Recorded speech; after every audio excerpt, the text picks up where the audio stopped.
अस्सलामुअलैकुम स्टूडेंट्स, उम्मीद है आप सब खैरियत से होंगे। हमने अपने चैनल पर CS311 introduction to the web services and development की सीरीज़ को स्टार्ट किया हुआ है और आज उसी सीरीज़ का हम लेक्चर नंबर 7 इस वीडियो में कवर अप करने जा रहे हैं। तो चलते हैं हैंडआउट्स की जाने पर, देखते हैं कि आज के वीडियो लेक्चर में हमारे कौन कौन से टॉपिक्स कवर अप करने वाले हैं।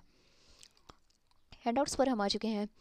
लेक्चर नंबर 7 में जो फर्स्ट टॉपिक कवर अप करने वाला है आज वो है एक्सएमएल वैलिडेटर। आज हम पढ़ेंगे कि ये एक्सएमएल वैलिडेटर क्या होता है। यहाँ नीचे लिखा हुआ है XML validation is a process of checking a document written in XML। XML validation एक ऐसा प्रोसेस है जिसके ज़रिए हम अगर कोई भी डॉक्यूमेंट हमारे पास XML फॉर्मेट में लिखा हुआ मौजूद हो तो हम उसे चेक कर सकते हैं, ठीक है।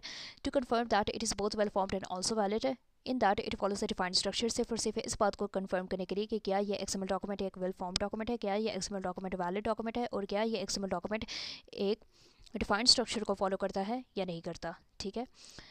An XML document is said to be valid if its contents match with the elements and attributes and associated document type declaration। हम एक XML डॉक्यूमेंट को तब वैलिड कह सकते हैं जब इसका कंटेंट मैच करे एलिमेंट्स के साथ, एट्रीब्यूट्स के साथ और एक एसोसिएटेड डॉक्यूमेंट टाइप डिक्लेरेशन के साथ। And if the document compiles with the constraints expressed in it, और आपका XML डॉक्यूमेंट तमाम तर कंस्ट्रेंट्स के साथ कंपाइल अगर हो जाता है जो हमने उसके अंदर डिफाइंड की हुई होती हैं, तो हम तब कह सकते हैं कि ये हमारे पास एक valid well formed XML document है। Okay, declaration is dealt in two ways by the XML parser. XML parser के ज़रिए हम डिक्लेरेशन को दो तरीके से डील कर सकते हैं, ठीक है। दे आर, वो कौन कौन सी हैं।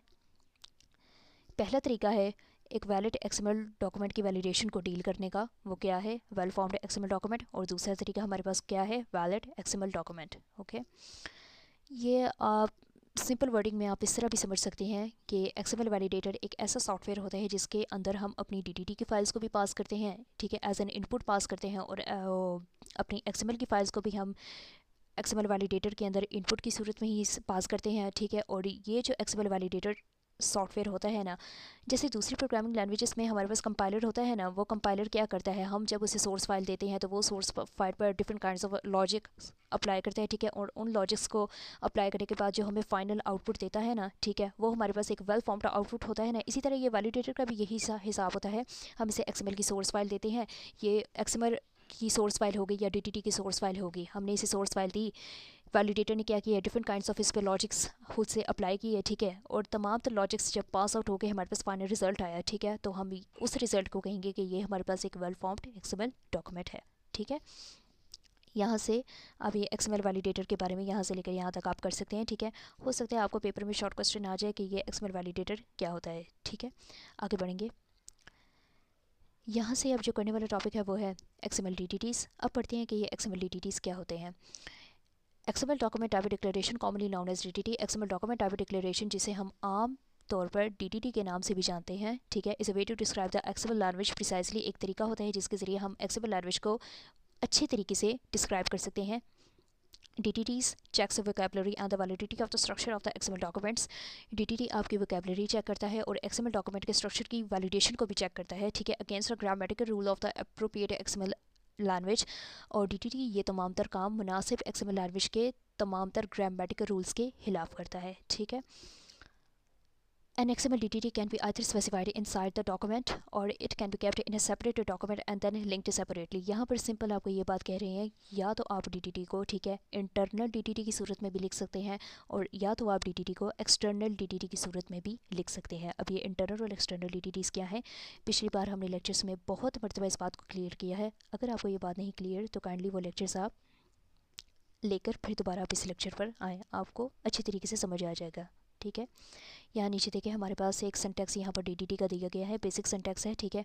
ये लिंक करने का हमारे पास सिंटैक्स है और इसके अंदर, ठीक है, हम अपनी DTT की जितनी भी डिक्लेरेशंस देना चाहें ना, ठीक है, वो यहाँ पर इसके अंदर दे सकते हैं। अब लिंक करने का क्या तरीका होता है, इस तरह ओपनिंग और क्लोजिंग एंगल ब्रैकेट्स लगाते हैं, ठीक है, अंदर एक्सक्लेमेशन साइन लगाते हैं, उसके आगे हम ये डॉक टाइप लिखते हैं, डॉक टाइप के बाद हम अपने XML के अंदर ये जो रूट एलिमेंट का नाम होता है वो लिखते हैं, और आगे ये जो स्क्वायर ब्रैकेट्स होती है ना उनको हम ओपन लिख कर उनको ओपन कर कर उसके अंदर तमाम तरह हम अपनी डिक्लेरेशन को डिफाइन करते हैं, ठीक है। ये लिंक करने का सिंटैक्स यहाँ पर लिखा गया है और DTT का सिंटैक्स इस लिंकेज के सिंटैक्स के अंदर यहाँ पर डिफाइन किया जाता है, ओके।